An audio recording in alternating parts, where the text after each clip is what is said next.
प्यारे बच्चों, मैं Abhishek Gupta SKM inter college Kasganj से फिर से आपके साथ उपस्थित हूँ। आज चैप्टर 2 बहुपद, जो कि हम कक्षा 9 में पढ़ चुके हैं। बहुपद के बारे में कक्षा 9 में हमने बहुपद तथा उसके शून्यकों के बारे में पढ़ा था कि बहुपद क्या होता है, उससे शून्य कैसे ज्ञात किए जाते हैं। आज हाई स्कूल की पहले कक्षा में मैं आपको बता देता हूँ कि बहुपद के बारे में आज हम पढ़ेंगे तथा बहुपद के शून्यकों के ग्राफी निरूपण के बारे में हम पढ़ेंगे। जैसा कि आप जानते हैं कि बहुपद बहुपद आप जानते हैं क्या होता है। बहुपद आपका वह बीजगणितीय व्यंजक है जिसमें चर राशि, क्योंकि जो घात होती है वो एक पूर्ण संख्या होती है। जैसे यहाँ पे क्या है, चर राशि है ही नहीं, या चर राशि है a0, तो यहाँ पे घात कितनी है 0, यहाँ कितनी है 1, यहाँ कितनी है 2 और यहाँ कितनी है n। तो इस तरीके से हम कह सकते हैं बहुपद वह बीजगणितीय व्यंजक है जिसमें चर राशियों की घात एक पूर्ण संख्या होती है। जैसा कि आप पहले भी जान चुके हैं कि अब इसमें आपके a0, a1, a2, a3 and an ये आपके क्या हैं, उनके गुणांक। तो आज हम इन बहुपद के शून्यकों के बारे में भी जानेंगे। बहुपद का शून्यक किसे कहते हैं, जैसा कि आपने 9th में पढ़ा है बहुपद के शून्यक। बहुपद के शून्यक, जैसा कि आप जानते हैं कि कोई भी आपका बहुपद है, बहुपद के शून्यक क्या कहलाते हैं। तो हम चर राशियों का वह मान ज्ञात करते हैं जिस पर किसी भी बहुपद का मान शून्य हो जाता है। जैसे आपके पास कोई बहुपद दे रखा px बराबर 2x + 3, तो हमें अब x का वह मान ज्ञात करना है जिस पर इस बहुपद का मान शून्य हो जाए।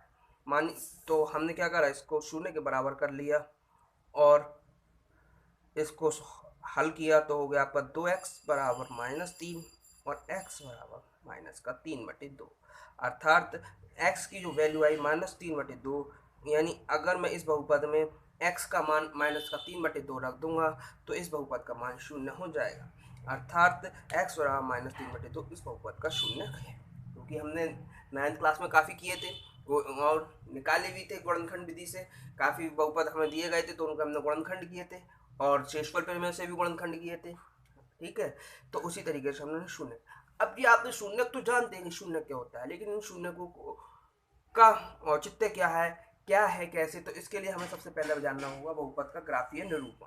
क्या जानना पड़ेगा, बहुपद का ग्राफीय निरूपण।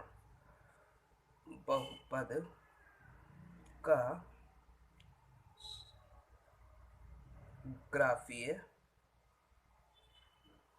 निरूपण। तो देखिए, ग्राफीय निरूपण के लिए आपने 9th क्लास में पढ़ा था, कार्तीय तल पढ़ा था। उस 9th कार्तीय तल का ही उपयोग करके हम बहुपद का निरूपण करेंगे। जैसे हमें कोई भी बहुपद दे रखा px बराबर, यही बहुपद ले लीजिए 2x + 3। अब हमें पे ये बहुपद दे रखा है px बराबर 2x + 3, यानी कि हर दो x की वैल्यू के लिए इस px का कोई ना कोई मान होगा, तो इस x के संगत px का मान होगा।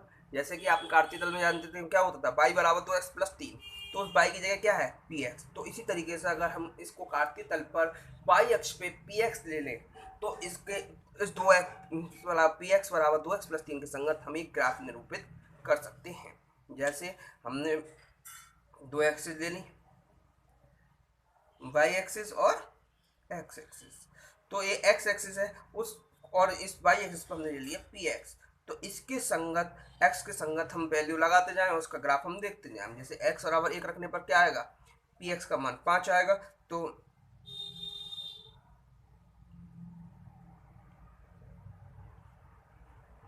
एक बराबर 5 रखने पर, ठीक है। अब हमने 2 रखा मान, या माइनस का 1 रख लीजिए, तो -1 रखा तो कितना आएगा, -1 रखने पर मान आ रहा है 1।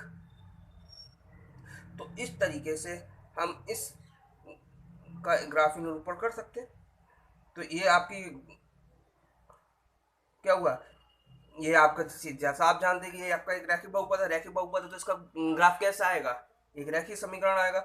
तो एक सरल रेखा आएगा और सरल रेखा का ग्राफ आपने इस बहुपद का खींच लिया, ये तो कहलाता है इसका ग्राफीय निरूपण, जैसा कि आपने करा था 9th क्लास में सरल रेखा का निरूपण। तो जब आपने ये निरूपण किया तो आपने ये देखा कि ये रेखा एक्स अक्ष को किसी न किसी बिंदु पर काटेगी। अब एक्स अक्ष को जिस बिंदु पर काटेगी, इसका मतलब क्या हुआ, इसका पी एक्स का मान क्या हो गया, शून्य। पी एक्स का मान शून्य हो गया, अर्थात एक्स का मान यहाँ पे जो है, जिस एक्स एक्सिस के जिस पॉइंट पर इस बहुपद का मान शून्य हो रहा है, इसका मतलब क्या हुआ कि ये बिंदु जो है इस बहुपद का क्या होगा, शून्य। इसका मतलब हुआ कि बहुपद का शून्यक, किसी बहुपद का शून्यक एक्स अक्ष पर स्थित वह बिंदु है जहाँ पर उस बहुपद का जो ग्राफ है वो एक्स अक्ष को काटेगा, प्रतिच्छेद करेगा या स्पर्श करेगा। यानी अगर इस बहुपद में एक्स का वह मान जिसके लिए इसका ग्राफ एक्स अक्ष को प्रतिच्छेद करता है, वह उस बहुपद का क्या कहलाता है, शून्य। इसका मतलब है किसी भी बहुपद का अगर हमें शून्य ज्ञात करना हो तो उसको हम ग्राफीय विधि से भी ज्ञात कर सकते हैं। और ये तो रैखिक ग्राफ है। इसी तरीके से आपके पास परवलय के आकार का ग्राफ होता है, साइन ग्राफ होता है, काफ़ी ग्राफ होते हैं, लेकिन आपको ग्राफ नहीं बनाना है, सिर्फ आपको ग्राफ देख करके, आपके सिलेबस में केवल ग्राफ देख करके बहुपद के शून्यक बताने हैं और बहुपद के शून्यकों की संख्या बतानी है। आपको कोई सा भी बहुपद दिया जाए, आप उस बहुपद के शून्यक आसानी से बता सकते हैं। जैसे मैं और एग्जाम्पल ले लेता हूँ, ये तो था रैखिक समीकरण। अब मानिए मैंने एक ग्राफ ये ले लिया,